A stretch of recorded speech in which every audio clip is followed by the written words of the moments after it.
Oremos. Nuestro amante Padre Celestial, una vez más, nuestros corazones rebosan de gratitud por el don precioso de tu santa palabra. Pedimos, Señor, que al abrir esa palabra con reverencia, tu Espíritu Santo se acerque a nosotros y nos enseñe, pues queremos aprender cuál es tu voluntad para nosotros. Nos encomendamos pues en tus manos, agradeciéndote por tu compañía, porque te lo pedimos en el nombre de Jesús. Amén. Quiero saludar a cada uno de los que están reunidos aquí hoy para este tema, al igual que a todas las personas que están viendo este programa vía satélite por televisión. Estamos muy contentos que han sintonizado el programa que vamos a estudiar el día de hoy. Nuestro tema de hoy se titula Dos errores monumentales y mortíferos.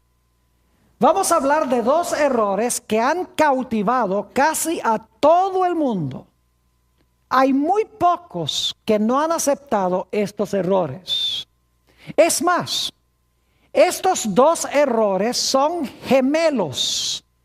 Es decir, si la gente cree uno de los errores, automáticamente va a creer también el otro. Están interconectados, en otras palabras. No puede una persona creer uno de los errores sin creer al mismo tiempo el otro error, porque los dos están estrechamente relacionados uno con el otro. Ahora vamos a llevar en nuestro tema de hoy un orden muy lógico. Así que espero que no se distraigan, ya sea que estén aquí o que estén viendo vía satélite por televisión. Manténganse bien concentrados para que puedan seguir el orden lógico que vamos a estudiar en nuestro tema de hoy. El primer punto que quiero recalcar y subrayar es que si no hay ley, no puede haber pecado. Porque hoy en día muchas personas están diciendo que la ley fue clavada en la cruz, que los cristianos no tienen que guardar la ley, que no estamos bajo la ley sino bajo la gracia, y que por lo tanto la ley no tiene mucha importancia para el cristiano. Lo importante es el Espíritu Santo y la gracia. Pero quiero mostrarles al comenzar nuestro tema que si no hay ley, no puede haber pecado. Vamos a leer algunos versículos en el Nuevo Testamento y luego vamos a ir a Génesis. Estamos empezando ahora fuera de Génesis, pero más adelante vamos a ir al primer libro de la Biblia. Note lo que dice Romanos, el capítulo 3 y el versículo 20. Nuestro primer punto es que si no hay ley, no puede haber pecado. Romanos 3 y el versículo 20. Dice, ya que por las obras de la ley, ningún ser humano será justificado delante de él. Porque por medio de la ley es ¿qué cosa? El conocimiento del pecado. Es decir, conocemos el pecado ¿por la qué? Por la ley. Ahora vamos a notar también Romanos el capítulo 4 y el versículo 15.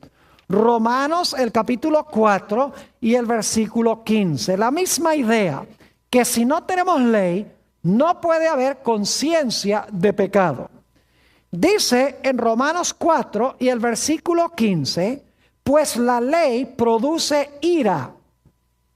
Y algunos dicen, como la ley produce ira, la ley es mala. Porque solo una cosa mala puede producir ira.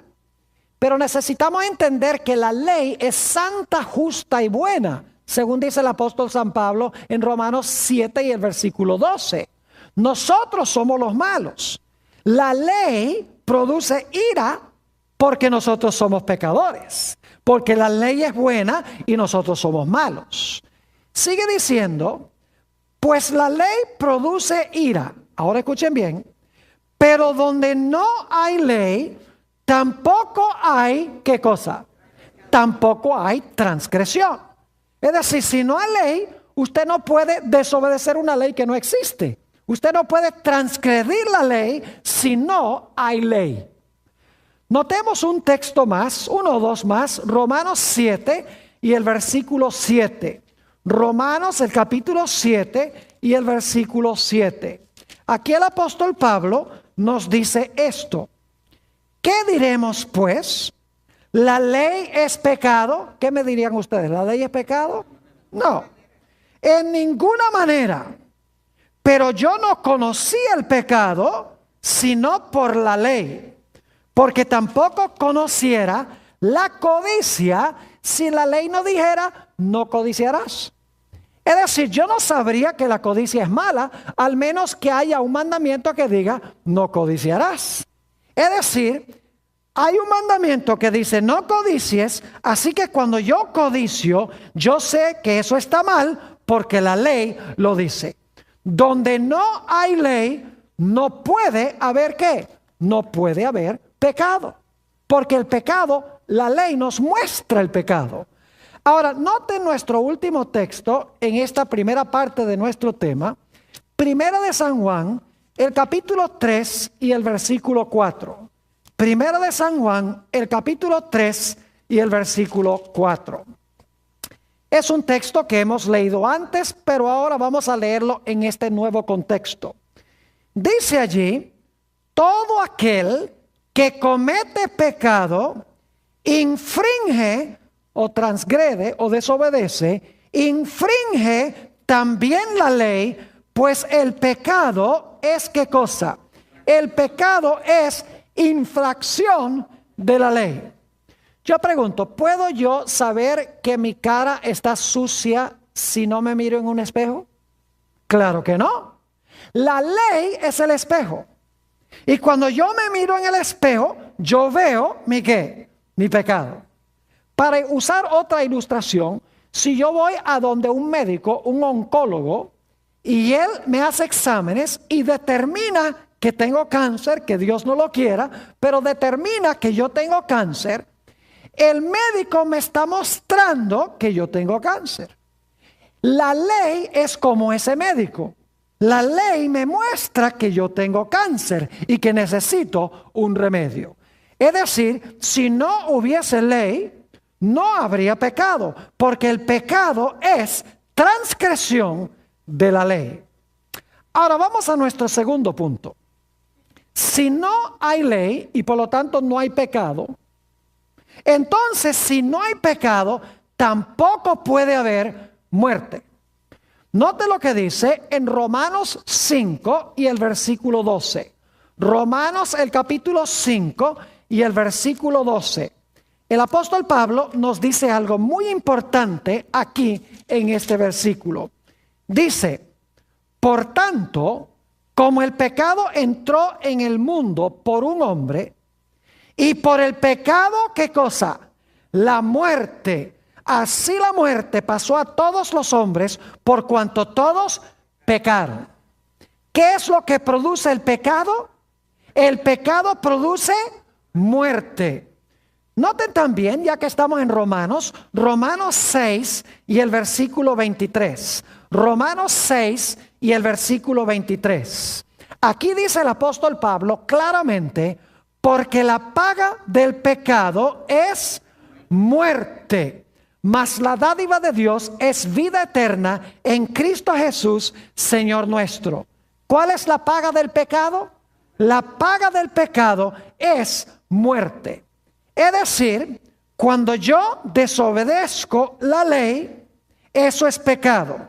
Y cuando yo peco, ¿qué va a suceder? Muero, según la Escritura.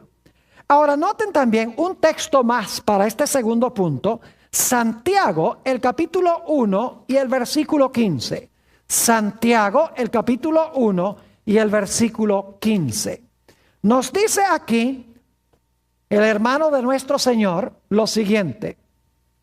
Entonces la concupiscencia, después que ha concebido, da a luz el pecado. Y el pecado, siendo consumado, da a luz, ¿qué cosa? La muerte. Es decir, el pecado lleva a la muerte. Por lo tanto, si no hay ley, no puede haber pecado. Y si no hay pecado, no puede haber ¿qué? No puede haber muerte. Pero ahora vamos a nuestro tercer punto en el orden lógico que llevamos. Si no hay ley y por lo tanto no hay pecado, y si no hay pecado y por lo tanto no hay muerte, eso tendría que significar que yo soy ¿qué cosa? Inmortal. ¿Me están entendiendo el punto? Si no hay ley y no hay pecado, y no hay pecado y no hay tal cosa como la muerte, entonces yo tendría que ser ¿qué cosa? Yo tendría que ser inmortal. Quiero que quede claro este punto, que es crucial. Si no hay ley, no hay pecado. Si no hay pecado, no hay muerte. Si no hay muerte, entonces yo soy inmortal. Ahora vamos a nuestro cuarto punto. ¿Quién, según la Biblia, es el único que es inmortal? Vamos a Primera de Timoteo, el capítulo 6 y el versículo 16. Primera de Timoteo, el capítulo 6 y el versículo 16. Aquí el apóstol Pablo nos va a decir quién es el único que tiene inmortalidad. Dice allí, y vamos a leer empezando el versículo 14 para el contexto, versículo 14 primero, que guardes el mandamiento sin mácula ni reprensión, hasta la aparición de nuestro Señor Jesucristo, la cual a su tiempo mostrará el bienaventurado y solo soberano, Rey de reyes y Señor de señores, el único que tiene inmortalidad, que habita en luz inaccesible, a quien ninguno de los hombres ha visto ni puede ver, al cual sea la honra y el imperio sempiterno. Amén. ¿Quién es el único que tiene inmortalidad? El único que tiene inmortalidad es Dios. Vamos también a Primera de Timoteo, el capítulo 1 y el versículo 17. Primera de Timoteo, el capítulo 1 y el versículo 17. Dice, por tanto, al Rey de los siglos, ahora escuchen bien, inmortal, invisible, al único y sabio Dios, sea honor y gloria por los siglos de los siglos. Amén. Fíjense que dice, por tanto, al Rey de los siglos, inmortal. ¿Quién es el único que posee inmortalidad? Solamente Dios posee inmortalidad. Nosotros no tenemos inmortalidad. Es más, la Biblia dice que nosotros tenemos que buscar la inmortalidad. Si hay que buscarla, no la tenemos. Noten Romanos, el capítulo 2 y el versículo 7, para que quede claro este punto. Romanos, el capítulo 2 y el versículo 7. Dice aquí el apóstol San Pablo, vida eterna a los que perseverando en el bien hacer, ahora escuchen, buscan gloria y honra e inmortalidad.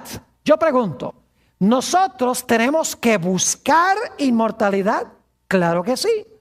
La Biblia dice que debemos buscarla. Si debemos buscarla, entonces no la tenemos como nuestra propiedad. ¿Está claro ese punto? Ahora repasemos lo que hemos estudiado hasta ahora. Punto número 1. Si no hay ley, no hay ¿qué? No hay pecado. Punto número 2. Si no hay pecado, no hay muerte. Punto número 3. Si no hay muerte, yo tendría que ser inmortal. Punto número 4. Solamente Dios es ¿qué? Inmortal. Ahora, hemos llegado a un punto muy crucial en nuestro estudio. Le voy a hacer en un momento una pregunta y tienen que tener una mente bien perspicaz para captar el punto que quiero recalcar. Si no hay ley, no hay pecado. Si no hay pecado, no hay muerte. Si no hay muerte, yo tengo que ser inmortal. Pero solo Dios es inmortal. Lo cual significa que entonces si Dios es el único que tiene inmortalidad y yo soy inmortal porque no hay ley y no hay pecado, yo tengo que ser ¿qué? Yo tengo que ser, lo captaron, yo tengo que ser Dios. ¿Me están entendiendo? Repito de nuevo, si no hay ley no hay pecado, si no hay pecado no hay muerte, si no hay muerte yo soy inmortal, pero como solo Dios es inmortal, yo tendría para ser inmortal que ser ¿qué? Tendría que ser Dios. Ahora, ¿cuáles son los dos grandes errores que cree casi todo el mundo? En primer lugar, la idea de que la ley ya no existe para el cristiano o no se aplica al cristiano. El segundo error es la idea de que el hombre por naturaleza es ¿qué? Inmortal. Es decir, que el hombre tiene inmortalidad propia, que cuando el hombre muere hay algo que tiene por dentro que sale del cuerpo y sigue viviendo porque es inmortal. Los dos errores son un ataque contra la ley de Dios, diciendo que el cristiano no necesita la ley. Y el otro error es la idea de que el hombre es por naturaleza, ¿qué cosa? Inmortal.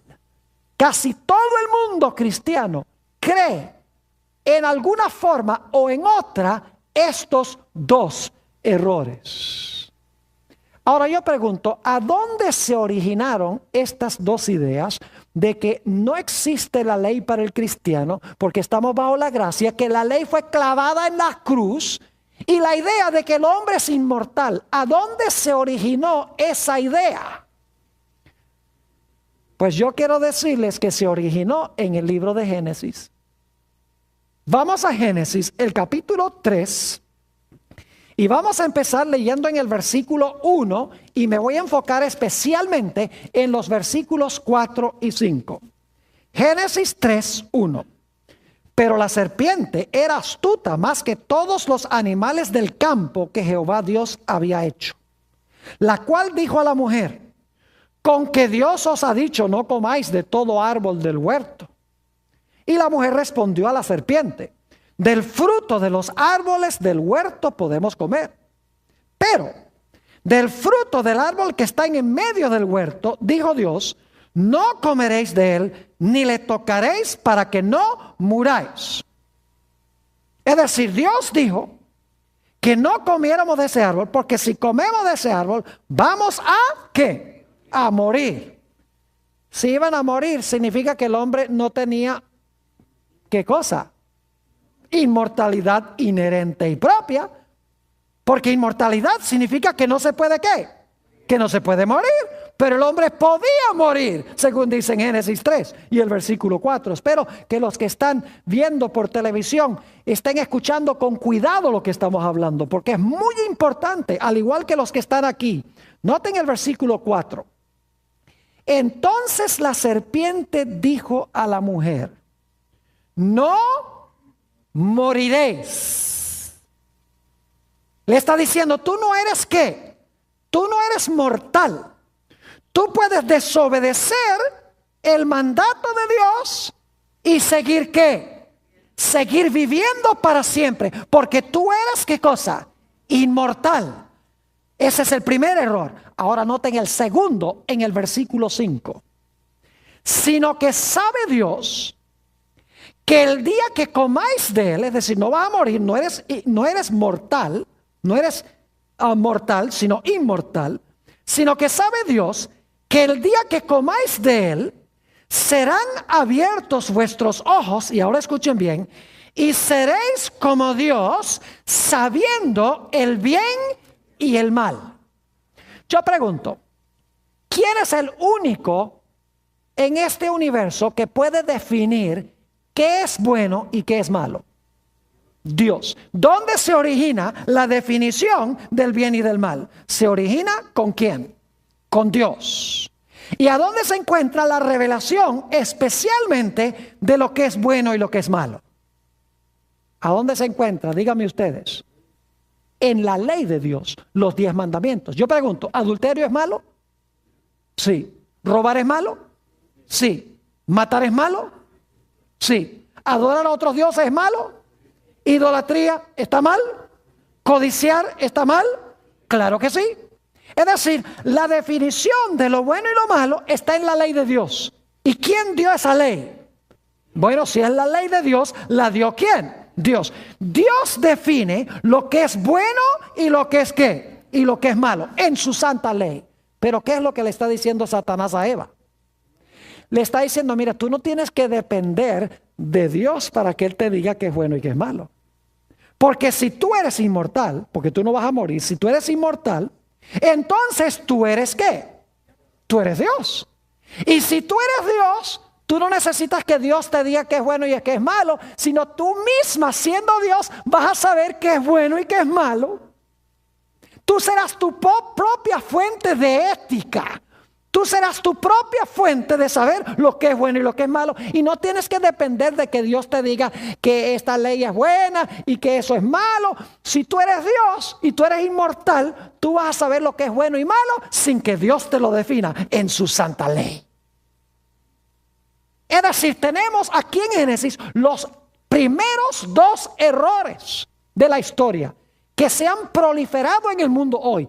Y es la idea de que no necesitamos la ley para definirnos el bien y el mal. Y que el hombre por naturaleza es ¿qué cosa? El hombre por naturaleza es inmortal. Y si no creen que el mundo cree eso, hay toda clase de apariciones de tales llamados ángeles a la gente. Dicen que son difuntos, que vuelven a hablar con los vivos. Los ángeles no son seres humanos. Los ángeles existieron antes que existiera un ser humano, mis queridos amigos. Dice en Job 38:7 que cuando Dios hizo este mundo, las estrellas del cielo cantaron. Y las estrellas representan ángeles. Ya estaban aquí. Es decir, los ángeles no son espíritus desencarnados que vuelven a hablar con los vivos. ¿Y qué diríamos de las apariciones de la Virgen María, tales llamadas? ¿Y qué diríamos de aquellas personas que tratan de comunicarse con los muertos a través de un individuo, de un medium o de un canalizador, como les dicen hoy en día? ¿Qué diríamos de todas las películas que está produciendo Hollywood con lo sobrenatural, con la idea de que los muertos no están muertos?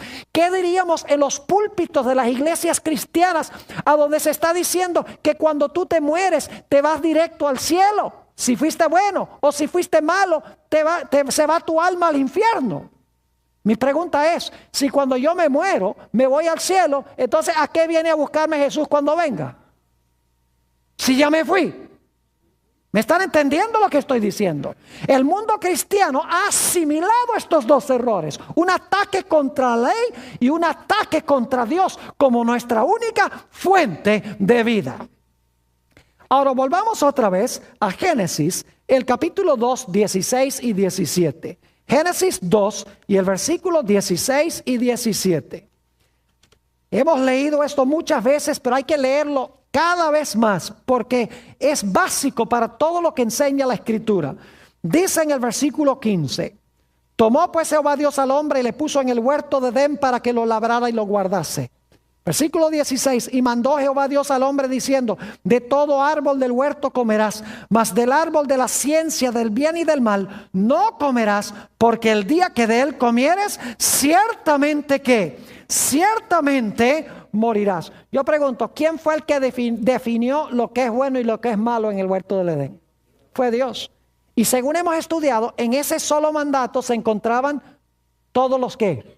Todos los 10 mandamientos. Ya hemos estudiado eso, no voy a volver otra vez a ese punto. Todos los 10 mandamientos estaban ahí. Dios le dice a Adán y Eva: mire, yo les doy esta ley a ustedes. Ustedes obedecen la ley, van a vivir. Pero si ustedes desobedecen mi ley, eso va a ser ¿qué cosa? Eso se llama pecado. Si ustedes transgreden mi ley, desobedecen mi ley, eso es lo que se llama ¿qué? Pecado. Note lo que dice Romanos 5 y el versículo 12. Yo pregunto, ¿Adán pecó cuando quebrantó la ley de Dios? Claro que sí. Dice en Romanos el capítulo 5 y el versículo 12, Romanos 5 y el versículo 12, por tanto, como el pecado entró en el mundo por un hombre, Y por el pecado la muerte, así la muerte pasó a todos los hombres por cuanto todos pecaron. Yo pregunto, ¿Adán pecó? Dice aquí, por tanto, como el pecado entró en el mundo por un hombre. Yo pregunto algo, ¿qué es el pecado según hemos estudiado? El pecado es transgresión de la ley. ¿Cómo puede haber Adán desobedecido la ley si no había ley? ¿Me están entendiendo lo que estoy diciendo? La ley existía. En ese mandamiento se encontraba toda la ley de Dios. Y Dios le dice a Adán, mira, si tú quebrantas mi ley, eso va a ser pecado. Y si tú pecas, ¿qué va a venir? Oh, si tú pecas, va a venir como consecuencia, ¿qué cosa? La muerte. Dios le dijo a Adán después que pecó, polvo eres y al polvo serás ¿qué? Polvo eres y al polvo serás tornado. ¿Están viendo los puntos? La ley. Si quebrantas mi ley, ¿eso es qué? Pecado. Si cometes pecado, va a venir ¿qué cosa? Muerte. Estamos llevando el mismo orden que, el mismo orden lógico con que empezamos este tema. Ahora, ¿qué sucedió cuando Adán y Eva comieron del árbol de la ciencia del bien y del mal? Dios los lanzó fuera del huerto. Note lo que dice Génesis, el capítulo 3 y el versículo 23. Génesis 3 y el versículo 23. Dios los lanza fuera. Dice allí en el versículo 23, y sacó Jehová del huerto del Edén para que labrase la tierra de que fue tomado. ¿Qué pasó cuando Adán transgredió la ley de Dios y se hizo reo de muerte porque pecó? ¿Qué fue lo que hizo Dios? Lo sacó del huerto por haber desobedecido ¿qué cosa? La santa ley de Dios. Ahora yo pregunto, ¿por qué lo sacó del huerto? Noten Génesis 3 y el versículo 22. Dice, y dijo Jehová Dios, he aquí el hombre es como uno de nosotros sabiendo el bien y el mal. Ahora, alguno dirá, ve, ellos ahora sabían el bien y el mal como Dios. Lo que pasa es que Satanás estaba exagerando en qué sentido iban a ser Dios. En un sentido, Adán y Eva ahora eran como Dios, en el sentido de que Dios ya conocía el mal porque Satanás había pecado en el cielo. Dios no quería que Adán y Eva conocieran el mal. Pero como resultado de comer del árbol, ellos ahora, como Dios había conocido el bien y el mal, ahora ellos conocen el bien y el mal. Pero no era el sentido en que Satanás dice que ustedes ahora van a poder distinguir el bien y el mal sin la ayuda de Dios. Dice, y dijo Jehová Dios, he aquí el hombre es como uno de nosotros, sabiendo el bien y el mal. Y ahora escuchen esto. Ahora pues, que no alargue su mano y tome también del árbol de la vida y coma y viva para siempre. Y lo sacó Jehová del huerto del Edén para que labrase la tierra de que fue tomado. ¿Por qué sacó Dios a Adán y Eva del huerto del Edén? ¿Para que no qué? Para que no comieran del árbol de la vida y qué? Y viviesen para siempre. Fíjense lo que hemos visto. Dios dio una ley. Quebrantaron la ley. Eso fue pecado. Al cometer pecado, Dios dice, ¿ustedes van a qué? A morir. Dios los saca ¿de dónde? Del huerto del Edén. Para que no puedan ¿qué? Comer del árbol de la vida y vivir para siempre. Ahora escuchen bien. Si ya el hombre tenía inmortalidad, ¿de qué le hubiera valido a Dios echarlo del huerto? Si ya era inmortal, de nada le valía a Dios que lo echara del huerto. Porque aunque lo echara, ya el hombre iba a seguir viviendo igual. El hecho de que Dios lo echó del huerto para que no comiera y viviera para siempre, demuestra que el hombre en sí mismo no iba a vivir para siempre. Ahora quiero que noten que cuando Dios lo echa del huerto, Dios coloca ángeles en la entrada del huerto. Noten Génesis, el capítulo 3 y el versículo 24. Génesis, el capítulo 3 y el versículo 24. Dice aquí, echó pues fuera al hombre y puso al oriente del huerto del Edén, ¿qué cosa? Querubines, son ángeles, y una espada encendida que se revolvía por todos lados para guardar el camino del árbol de la vida. ¿Qué colocó Dios a la entrada del huerto para que no pudieran volver a entrar y comer y vivir para siempre? Colocó ángeles a la entrada. Y quiero que noten lo que vino como resultado. Dos cosas. Y solamente voy a mencionar estos versículos. En Génesis 3:17 dice que entró a la tierra la maldición. Dice, por cuanto obedeciste la voz de tu mujer y comiste del árbol de que te mandé, diciendo que no comieses, maldita será la tierra por causa de ti. Es decir, entró a la tierra, ¿qué cosa? La maldición. Y saben que en Génesis 3 y 4 se usa esa palabra maldición 3 veces. Se usa también para describir a Caín cuando mató a su hermano. Dice, maldito serás. Es decir, ahora como consecuencia del pecado entra la maldición. Y también según Génesis 3:19 entra la muerte. Ahora repasemos todo este proceso. Dios tenía una ley. En ese mandamiento se encontraban todos los 10. Cuando Adán y Eva quebrantaron esa ley, pecaron. Cuando pecaron, Dios les dijo, van a morir. Dios los echó del huerto. A la entrada puso ángeles para que no pudieran comer del árbol de la vida. Y como resultado vino la maldición y también vino ¿qué cosa? Vino la muerte. Ahora yo quiero que ustedes vayan conmigo al libro de Apocalipsis para ver cómo Dios va a deshacer lo que sucedió al comienzo. Note lo que dice Apocalipsis, el capítulo 22 y el versículo 14. Apocalipsis, el capítulo 22 y el versículo 14. Y este versículo reza de una forma distinta dependiendo de la versión que ustedes estén leyendo. Yo estoy leyendo particularmente de la versión de 1960. Si leen la de 1977, la de 1909, Reina Valera, van a encontrar que la traducción es distinta. Yo creo que la traducción del 60 no es la más correcta y van a ver por qué razón. Dice en el versículo 14, bienaventurados los que lavan sus ropas. ¿Alguien tiene una Biblia que dice diferente que eso? Varios tienen una Biblia que dice bienaventurados los que ¿qué? Los que guardan sus mandamientos. Ahora escuchen bien, los que guardan sus mandamientos, para tener derecho, ¿qué cosa? Al árbol de la vida y para entrar por las puertas en la ¿qué? En la ciudad. ¿Saben por qué yo creo que la traducción correcta es bienaventurados los que guardan los mandamientos? Porque esto deshace lo que pasó en Génesis.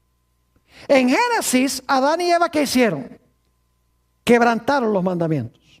Como resultado, ¿qué pasó? Pecaron. Cuando pecaron, ¿qué hizo Dios? Los echó ¿de dónde? Del huerto. Para que no pudieran ¿qué? Comer del árbol de la vida. Aquí en Apocalipsis es lo opuesto.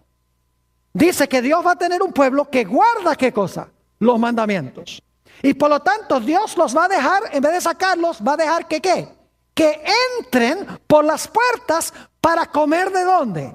Para comer del árbol de la vida. ¿Y saben ustedes quién va a estar en las puertas para ver quién va a entrar y quién no va a entrar? Noten Apocalipsis 21 y el versículo 12. Apocalipsis 21 y el versículo 12 habla de las puertas de la ciudad. 21 y el versículo 12. Dice allí, hablando de la santa ciudad, tenía un muro grande y alto, con 12 puertas. Y en las puertas 12 ¿qué? 12 ángeles y nombres inscritos que son los de las 12 tribus de los hijos de Israel. ¿Quiénes están en las puertas? En las puertas están los ángeles chequeando ID, chequeando identificación, para ver si usted tiene derecho de entrar. Fíjense que aquí dice que Dios va a tener un pueblo que guarda los mandamientos. Dios va a permitir que entren por las puertas. Los ángeles van a permitir que entren. Y luego cuando entren van a comer ¿de qué cosa? Van a comer del árbol de la vida. Es decir, se está reversando lo que pasó en Génesis. ¿Y saben qué no va a haber en la tierra nueva? Note lo que dice Apocalipsis, el capítulo 22 y el versículo 3. Apocalipsis 22 y el versículo 3. Dice allí, y no habrá más que, más maldición. Y el trono de Dios y del Cordero estará en ella, y sus siervos les servirán. ¿Qué más no va a haber en la santa ciudad y en la tierra nueva? No va a haber ¿qué cosa? Maldición. Y noten qué más no va a haber. Apocalipsis 21 y el versículo 4. Apocalipsis 21, 4. Dice, enjugará Dios toda lágrima de los ojos de ellos, y ya no habrá ¿qué cosa? Muerte, ni habrá más llanto, ni clamor, ni dolor, porque las primeras cosas pasaron. ¿Qué va a desaparecer? La maldición y ¿qué cosa? Y la muerte. ¿Están viendo ustedes que en Apocalipsis sucede lo contrario que en Génesis? En Génesis el hombre desobedece la ley. Eso es pecado. El pecado, Dios dice, te va a llevar a la muerte. Lo echan del huerto. Pone ángeles en las puertas para que no coma del árbol, y como resultado viene la maldición y la muerte. En Apocalipsis Dios tiene un pueblo que guarda los mandamientos. Es decir, vence el pecado. Llegan a las puertas, los ángeles los dejan entrar por las puertas para comer del árbol de la vida, y vivirán en un mundo donde no hay más maldición ni tampoco hay muerte. Por esa razón yo creo que la mejor traducción es bienaventurados los que guardan sus mandamientos, porque Adán y Eva quebrantaron la ley de Dios. Dios tendrá al final de la historia un pueblo que guarda su santa ley. Note lo que dice Apocalipsis 22 y el versículo 15. 22 y el versículo 15. Aquí hay otra razón por la cual la mejor traducción es bienaventurados los que guardan sus mandamientos. El contexto lo indica en el versículo 15. Dice allí, después de decir que Dios va a entrar, que dejar entrar los que guarden sus mandamientos, dice en el versículo 15, mas los perros estarán fuera. Ahora se hace un contraste con los que están afuera. Y los hechiceros, los fornicarios, los homicidas, los idólatras y todo aquel que ama y hace mentira. Yo pregunto, ¿son estas violaciones de los 10 mandamientos? Claro que sí. ¿Qué mandamiento viola los fornicarios?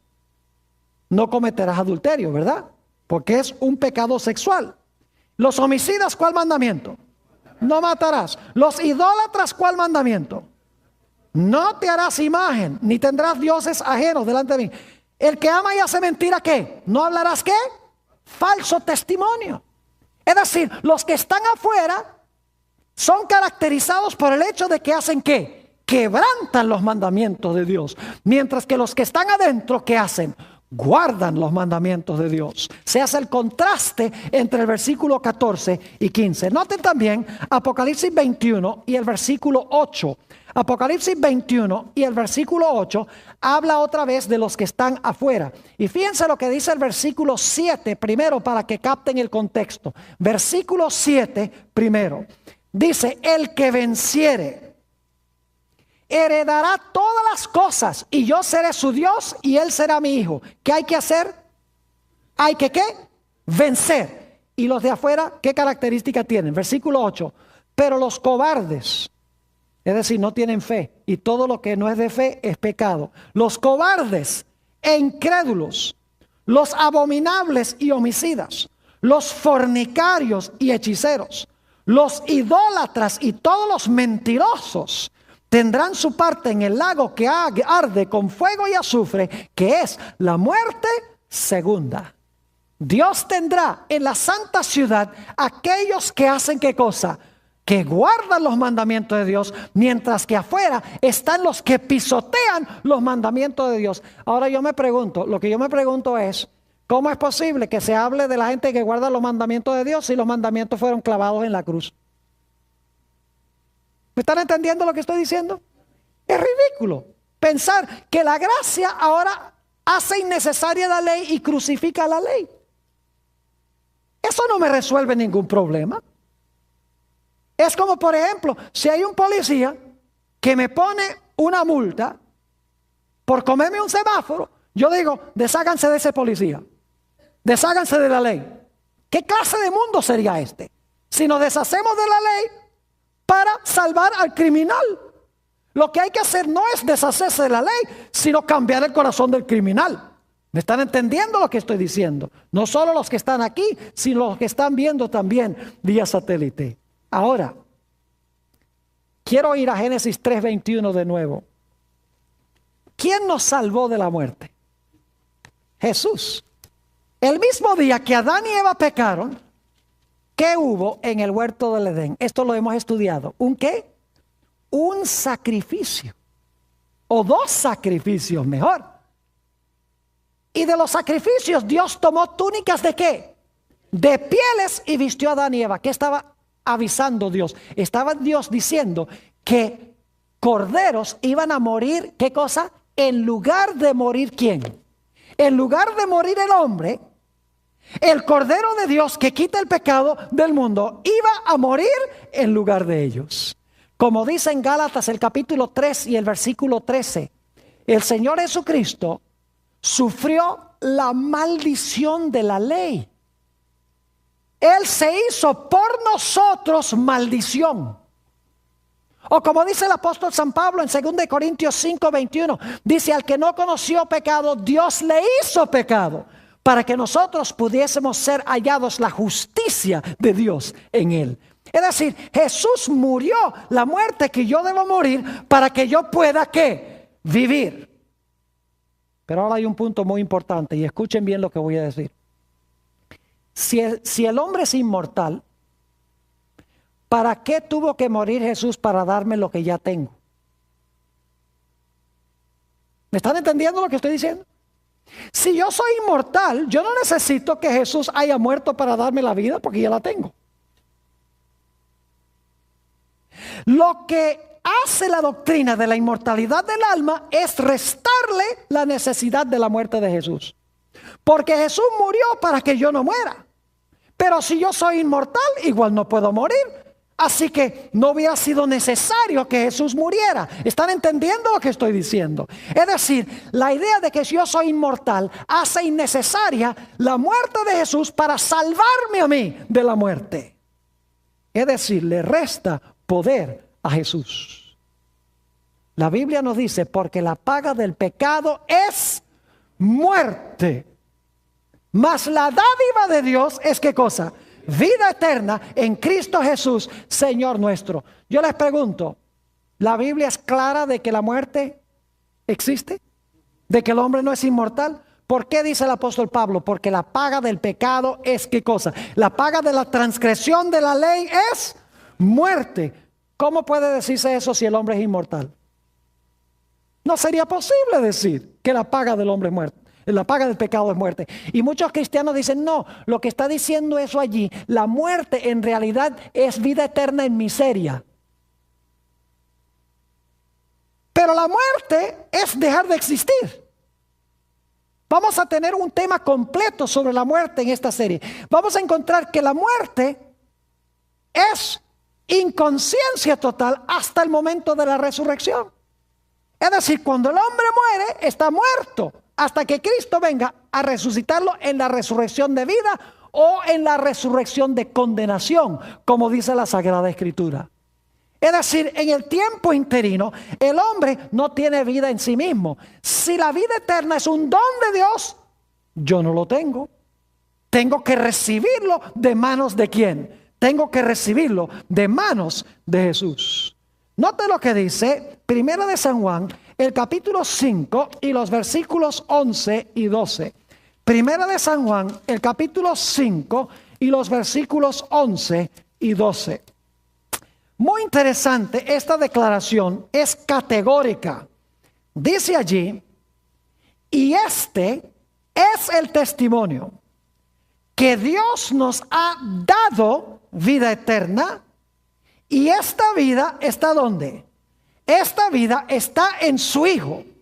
¿A dónde está la vida eterna? ¿En nosotros? No, la vida eterna está en su Hijo. Y ahora escuchen esto: el que tiene al Hijo tiene la vida. El que no tiene al Hijo de Dios no tiene la vida. ¿Puede ser más clara la Biblia que esto?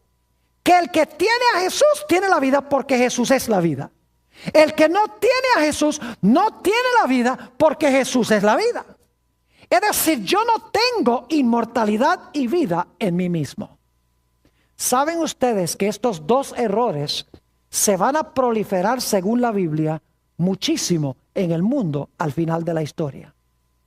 Tanto el espiritismo, y no estoy hablando de ese espiritismo craso a donde uno va a un salón oscuro y entonces tiene una bola de cristal o se agarran todas las manos para llamar a alguien de entre los muertos. Hoy en día el espiritismo es mucho más refinado, es mucho más sofisticado el espiritismo hoy. Lo único que tienen que hacer es mirar en la televisión a Walter y las estrellas. Ese es un espiritismo sofisticado. La astrología es espiritismo.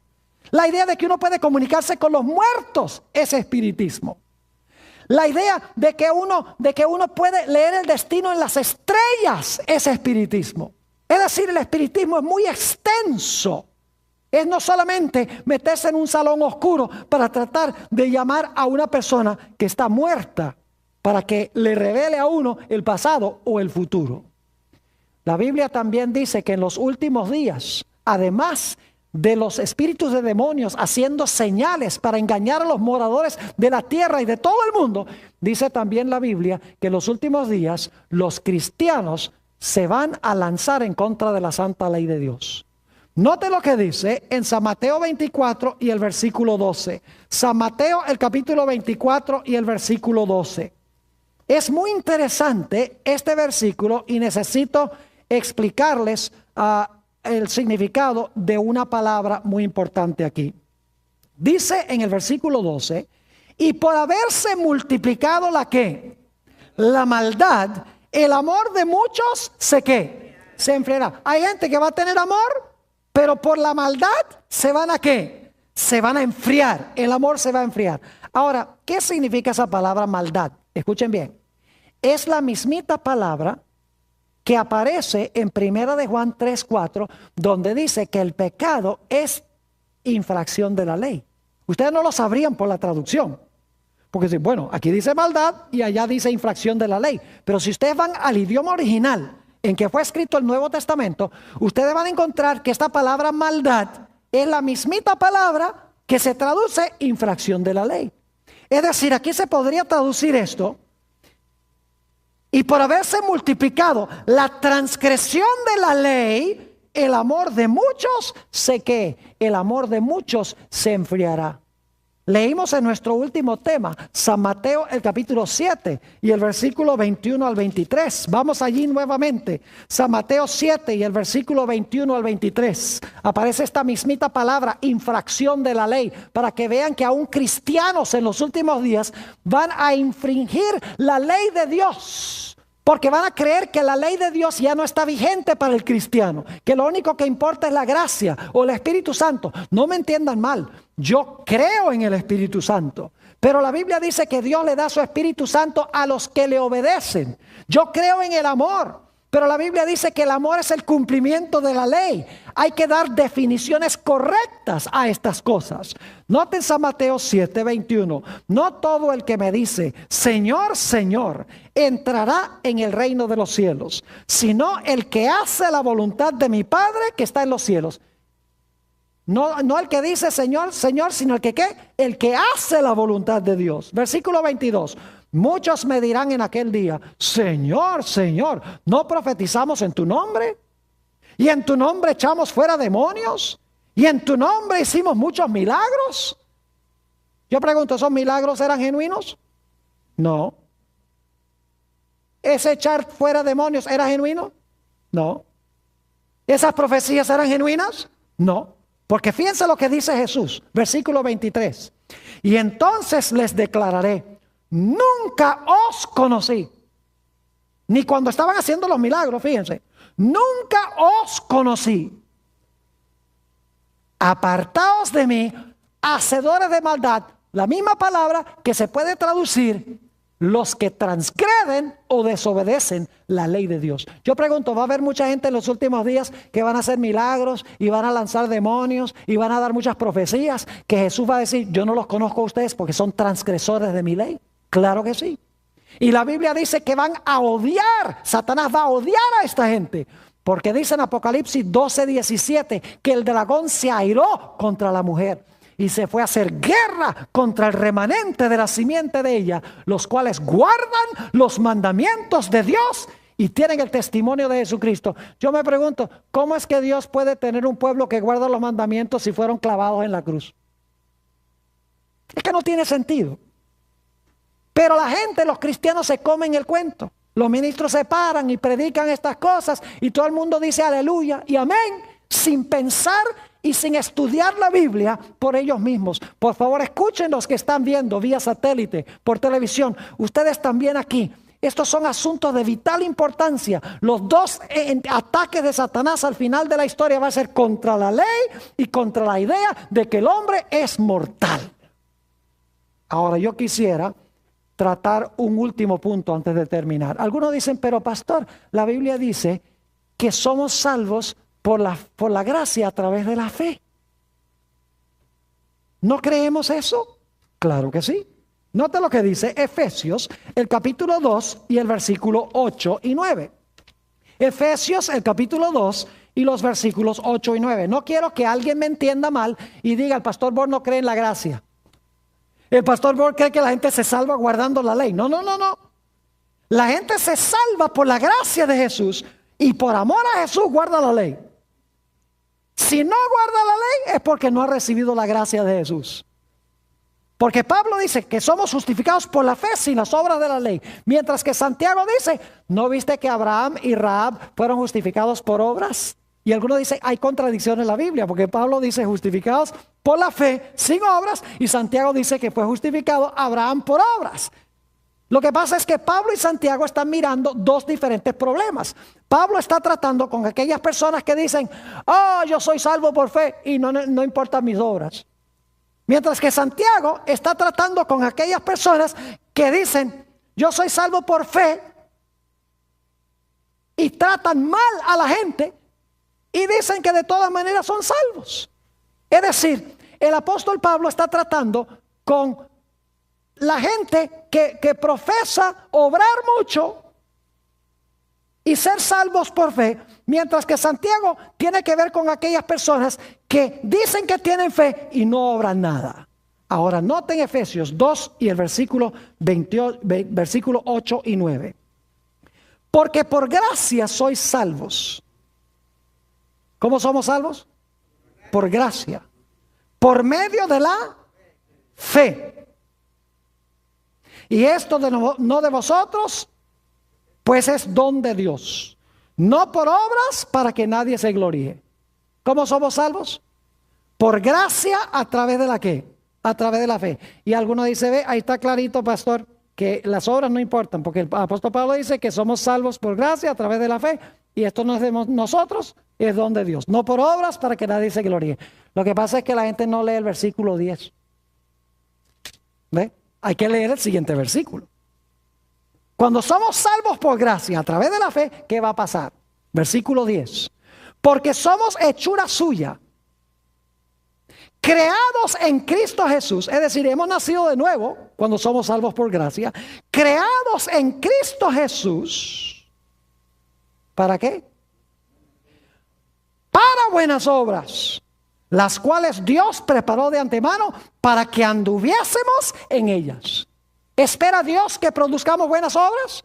Sí, cuando hemos sido creados en Cristo Jesús como nuevas criaturas, vamos a andar en las obras que Dios creó para que andásemos en ellas.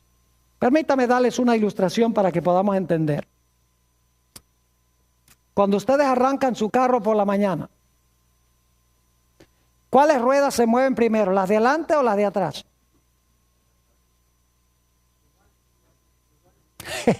Siempre hay alguien que dice depende. Depende si son tracción delantera o tracción trasera. Pero yo digo que no. Porque si es tracción trasera, el momento que se mueven las ruedas de atrás, las ruedas de adelante simultáneamente se mueven también. Así es la fe.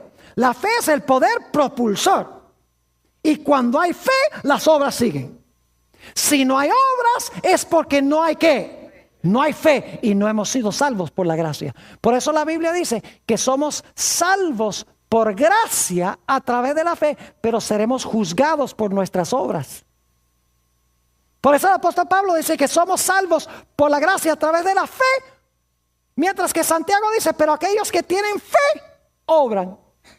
Por eso el apóstol Pablo dice que somos justificados por la fe, sin las obras de la ley. Y Santiago nos dice que los hacedores de la ley serán justificados. No hay contradicción. El hecho es que la fe genuina producirá, ¿qué cosa? Producirá obras. Así que mis queridos hermanos y amigos, dos errores monumentales y mortíferos al final de la historia. Primero, la idea de que el cristiano no tiene que guardar la ley porque está bajo la gracia. Que la ley fue clavada en la cruz. Y la segunda idea, la idea de que el hombre por naturaleza es inmortal, tiene un alma inmortal que ni siquiera Dios le puede quitar la vida. Dos errores que van a cautivar casi a todo el mundo. Que el Señor, por su gracia, nos libre de estos dos grandes errores.